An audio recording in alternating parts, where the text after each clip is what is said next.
అటు కార్మికులు ఇటు అంగన్వాడీలు వార్నింగ్ ఇస్తున్న అధికారులు. అంగన్వాడీలు 22nd డే అయిందండి, మరోసారి చర్చలు కూడా విఫలమయ్యాయి. ఏమో మొత్తం చెత్తగబ్బు కొడుతుందని అంటున్నారు. మున్సిపాలిటీ చెత్త ఏడబడితే ఆడుండి అలా వాసన కొడుతున్నట్టు.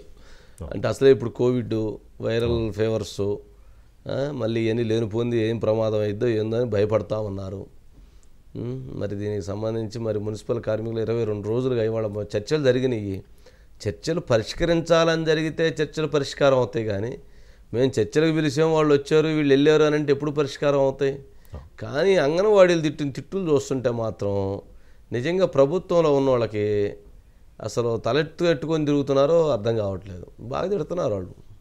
22nd అంగన్వాడీలు ప్రభుత్వం మీద వాళ్ళు సంధిస్తున్నటువంటి ప్రశ్నలు కానీ, వాళ్ళ బాధను చెప్తున్నటువంటి అంశాలు కానీ, లేక వాళ్ళు తిడుతున్నటువంటి తిట్లు కానీ, ఇవన్నీ కూడా నిజంగా ప్రభుత్వం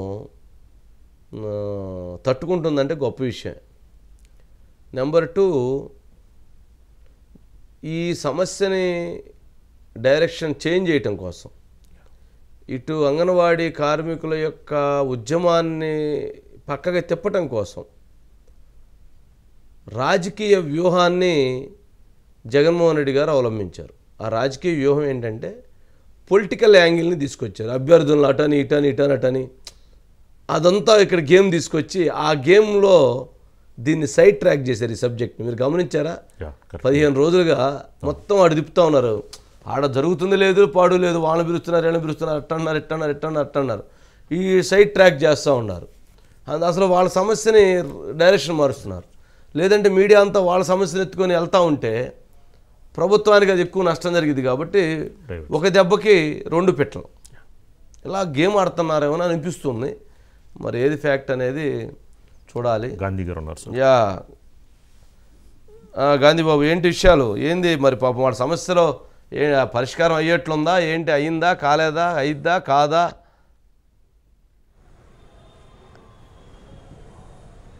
అంగన్వాడీలకు సంబంధించిన సమస్య అయితే కనుక పరిష్కారం అయ్యేటటువంటి అవకాశాలు పూర్తిగా దూరమయ్యని చెప్పుకోవచ్చు. ఎందుకంటే ఈరోజు జరిగినటువంటి చర్చలు కూడా విఫలమయ్యాయి. అటు అంగన్వాడీలు, ఇటు మున్సిపల్ కార్మికులు. అంటే మున్సిపల్ కార్మికులది రేపు మళ్ళీ సచివాలయంలో మళ్ళీ మీటింగ్ పెట్టినట్టున్నారు వాళ్ళతో. మళ్ళీ ఫైనల్గా అంగన్వాడీలది అయితే కనుక వీళ్ళకి సంబంధించినటువంటి వేతనాల విషయంలో ప్రభుత్వం ససేమరా అంటం అనేది జరిగింది. అలాగే దాంతోపాటు 5వ తేదీ లోపల కనుక విధులకు హాజరవ్వకపోతే కనుక చర్యలు ఉంటాయని చెప్పి ప్రతి ఒక్క అంగన్వాడీ కూడా ఒక నోటీస్ రూపంలో మెసేజ్ పంపడం జరిగింది. అంటే ప్రభుత్వము ఆ కార్మికులకి, అంగన్వాడీ సంబంధించిన వాళ్ళకి, కార్యకర్తలకి అల్టిమేటం జారీ చేసింది.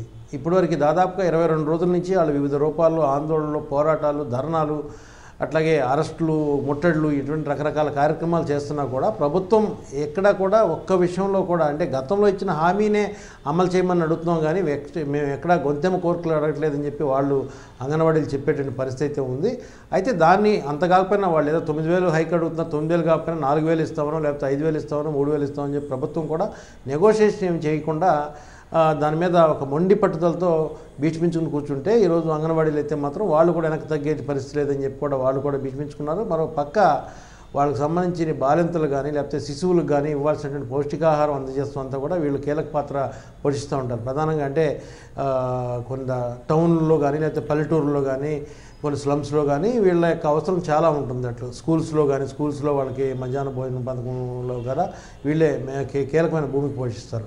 సో ఏంటంటే ఈ సెక్టర్లో అంతా కూడా ఈ అంగన్వాడీలు విధుల్లోకి వెళ్ళకపోవడం వల్ల కొంత అక్కడ బ్రేక్ అయితే వచ్చింది. చాలా నష్టం అనేది జరుగుతుంది అక్కడ. సో ఏంటంటే ప్రభుత్వం కూడా దీన్ని ఏదో పరిష్కరిద్దామనేటువంటి దిశలో కాకుండా ఇక మనం చేయలేము, ప్రభుత్వం దగ్గర డబ్బులు లేవు, మేము చేయలేము అనేటువంటి మొండి పట్టుదలతోనే ప్రభుత్వం వస్తుంది. ఇప్పటికీ 3 దఫాలుగా చర్చలు జరిగినప్పుడు కూడా ఎక్కడా కూడా నెగోషియేషన్ అనేది జరగకపోవడం వల్లే చర్చలు విఫలమవుతున్నాయని చెప్పి అంగన్వాడీలు భావిస్తున్నారు. అంగన్వాడీలకు వాళ్ళకి సపోర్ట్గా అన్ని రాజకీయ పార్టీలు సపోర్ట్ చేస్తున్నాయి. అయితే వామపక్ష పార్టీలకు సంబంధించినటువంటి కార్మిక సంఘాలు ఏఐటీసీ కానీ సిఐటియు కానీ సంపూర్ణంగా వాళ్ళకి డైరెక్ట్గా వాళ్ళ యొక్క ఉద్యమంలో వాళ్ళు పాల్గొంటున్నారు.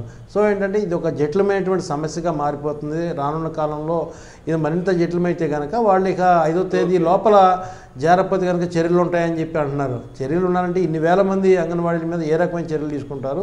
ఒకవేళ చర్యలు తీసుకుని వాళ్ళు విధుల నుంచి తొలగించినా కానీ వెంటనే మళ్ళీ రీప్లేస్ చేయాలంటే కూడా కొంత న్యాయపరమైనటువంటి సమస్యలు కూడా వచ్చే అవకాశం ఉంది. ఈ అంగన్వాడీలు వెళ్ళి ఏ కోర్టులోనో వెళ్ళి కోర్టును ఆశ్రయిస్తే కనుక దానికి కూడా మళ్ళీ దానికి కూడా కొంత న్యాయపరమైనటువంటి చిక్కులు సమస్యలు వచ్చేటువంటి అవకాశం ఉంది. కాబట్టి ఇక అంగన్వాడీ విషయంలో దాదాపుగా ప్రభుత్వం చేతులెత్తేసినట్టే అని భావించాల్సి ఉంటుంది.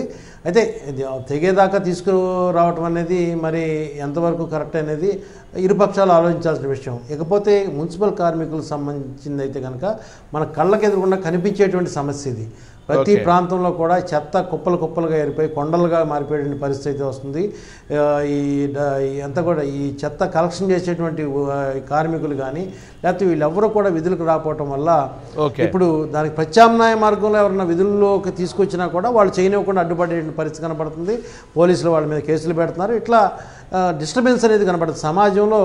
ఇప్పుడు ప్రతి నగరంలో కానీ పట్టణంలో కానీ ఎక్కడైనా సరే ఈ మున్సిపల్ కార్మికులు అనేవాళ్ళు దాదాపుగా వాళ్ళు చేసే పని వేరే వాళ్ళు చేయలేరు. అది మిగతా పనులు అయితే కనుక కూలి పనులు అయితే చేస్తారు కానీ ఈ చెత్తను తీసుకెళ్ళటం కానీ లేకపోతే ఇంకా చేస్తాం కానీ వేరే కార్మికులు కానీ ఇప్పుడు అంటే ఏంటి ఎవరు చెత్త వాళ్ళ ఇంట్లో పెట్టుకోవాలా లేకపోతే చెత్త రోడ్డు మీద పడేస్తున్నారు తీసుకెళ్ళి ఒక కూడల్లోనో లేకపోతే డంపింగ్ మిల్ దగ్గర పడేస్తున్నారు.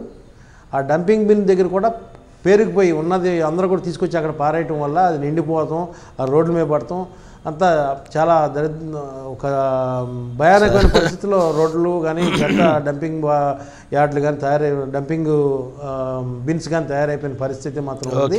అంటే ఏదో ప్రభుత్వం కొంతమంది వేరే ఎంప్లాయీస్ని ఇందులో డిప్లాయ్ చేసి చేపించినా కూడా సమస్య అయితే మాత్రం సజీవంగా ఉండేటువంటి పరిస్థితి ఉంది. వాళ్ళ విషయంలో సమాన పనికి సమాన వేతనం అనేటువంటి ఒక డిమాండ్ పెట్టారు. దాన్ని ప్రభుత్వం అంగీకరించలేదు, కుదరదని చెప్పేయడం జరిగింది. అంటే ఆర్థికపరమైనటువంటి అంశాలు ఉన్నటువంటి సమస్యలు దేని కూడా ప్రభుత్వం ప్రస్తుతం అటు వెంక చూసేటువంటి పరిస్థితి కూడా లేదని చెప్పి మనకి అర్థమవుతుంది. కాబట్టి ఏంటంటే ఈ రెండు అంగన్వాడీలు మున్సిపల్ కార్మికులు వీళ్ళిద్దరు పరిస్థితి కూడా దాదాపుగా వీళ్ళైతే మాత్రం గట్టిగానే భీష్మించుకుని కూర్చున్నారు. ప్రభుత్వం కూడా అట్లాగే పట్టుసడలకుండా మేము రావనేటువంటి విషయం పరిస్థితిలో ప్రభుత్వం కూడా ఉంది. Okay, right Gandhi, right.